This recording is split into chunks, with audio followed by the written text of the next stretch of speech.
मूलहेला ऋषिपीठ और जोगी मठ महोत्सव नवापड़ा जिला खड़ियाल ब्लॉक तुकला ने ऋषिपीठ और जोगी मठ महोत्सव मूल हो जाए 12 बछर पुराना संस्कृति और इतिहास लोकलोचन के आनबार लगी महोत्सव पालन होचे। भिन्न भिन्न प्रकार सांस्कृतिक दल माने इथे जोग देथिले।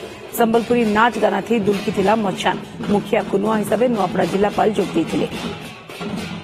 जोगी मठ ऋषिपीठ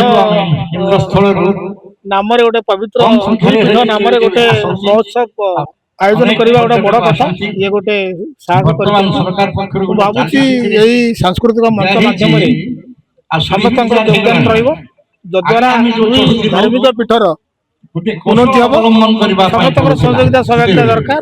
भाई जीता उपलक्षे गोटे डांस करनु सेनो बहुत मजा लागला। इन बहुत लोग भी अच्छन बहुत देखुछन तो भाई जीता हो कि आमे जन हमर भाई र लगी आगे जे करी ताकर मंगल र लगी भाई जीता आमे करसु तो भाई जीता रे आमे उपास रहसु सबे आउ डाल खाई नाचसु मस्ती करसु रास्ता रे केते लोग के छेकी और आमे पैसा भी कलेक्ट करसु तारु आउ इन बहुत मजा लागुछे। आमे आज आसीछु ऋषिपीठ जोगी मठ महोत्सव के।